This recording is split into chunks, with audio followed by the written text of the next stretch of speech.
Hello guys, welcome to my YouTube channel. So this gonna be the first video of my channel. So without wasting any of our time, so let's get started. The first phylum that we are gonna study in today's video is phylum Porifera. The members of this phylum are commonly known as sponges. The very important thing about this phylum that student usually misses is that they are generally marine, but they can also be freshwater. You can take it as an exception or like anything. That is, the example is Spongilla. Yes, this one is a freshwater sponge. Okay, and next important thing is that they are asymmetrical animals, but साइकॉन वो radially symmetrical भी होता है, तो वो भी आपको ध्यान में रखना है. And they are primitive multi cellular and cellular level of organization उनके बॉडी में होता है. सेल्यूलर लेवल मीन्स उनका वहाँ पे टिश्यू या ऑर्गन सिस्टम नहीं होता है, बस एक ग्रुप ऑफ सेल इकट्ठा होकर डिविजन ऑफ लेबर करते हैं. स्पॉन्जेस हैव वाटर ट्रांसपोर्ट और canal system. So this is the most characteristic feature of phylum Porifera कि उनके पास वाटर ट्रांसपोर्ट और कैनल सिस्टम होता है. वाटर उनका ऑस्टिया यानी कि माइन्यूट पोर से एंटर करता है. वो ऑस्टिया कहाँ रहता है? In the body wall into the central cavity known as spongocoel from where it goes out through osculum. Okay, so मैं इसको थोड़ा और अच्छे से एक्सप्लेन करती हूँ.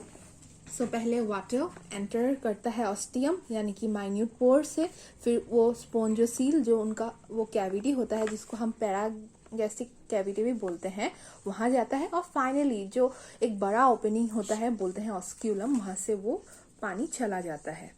सो उसके बाद ये था pathway of water transport system. और ये पाथवे किस किस और चीज़ों में हेल्प करता है, जैसे कि food gathering, respiratory exchange and removal of waste also. क्योंकि उनके पास कोई हम लोग के पास जैसे रेस्पिरेटरी सिस्टम होता है, एक्सक्रीशन के लिए एक्सक्रीटरी सिस्टम होता है, उनके पास ऐसा कोई स्पेसिफिकली नहीं होता क्योंकि उनके पास ऑर्गन सिस्टम अभी तक बना ही नहीं है. कोनोसाइट्स और collar cell line the spongocoel and the canals. मतलब ये कोनोसाइट कॉलर सेल स्पोंजियोसील को लाइन करते हैं. Digestion very important is intracellular. और बॉडी स्पिक्यूल्स और स्पॉन्जिन फाइबर से बना हुआ होता है, मतलब उनका skeleton. Sexes are not separate, मतलब मेल और फीमेल एक ही स्पॉन्ज के अंदर होंगे. जाहिर सी बात है, अगर मेल और फीमेल एक ही स्पॉन्ज के अंदर होगा, अगर मेल एंड फीमेल एक ही स्पॉन्ज के अंदर होगा तो फर्टिलाइजेशन कैसा हो सकता है? इंटरनल. यस. और ऐसा नहीं है कि only sexually they reproduce. Sponges also reproduce by asexual means also, such as budding and fragmentation. And development उनका इनडायरेक्ट होता है. Indirect development means they have larva. अगर लार्वा स्टेज होता है किसी भी ऑर्गेनिज्म में तो उसको हम इनडायरेक्ट डेवलपमेंट बोलते हैं, which is morphologically distinct from adult. मतलब लार्वा और एडल्ट के बीच हमको काफ़ी कैरेक्टरिस्टिक चेंजेस दिखने को मिलते हैं. दोनों का अपीयरेंस वगैरह सेम नहीं होता है. So that's all you gonna need in Porifera. और उसके अलावा जो इम्पोर्टेंट है वो है इनके एग्जाम्पल्स लाइक साइकॉन. आप लोगों को उसका फिगर के साथ यू शुड रिमेंबर, बिकॉज कई बार ऐसा होता है एग्जाम में only the figures are given and you need to लेवल देम.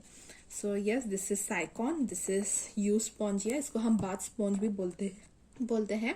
और ये स्पॉन्जिला, इसको हम फ्रेश वाटर स्पॉन्ज भी बोलते हैं.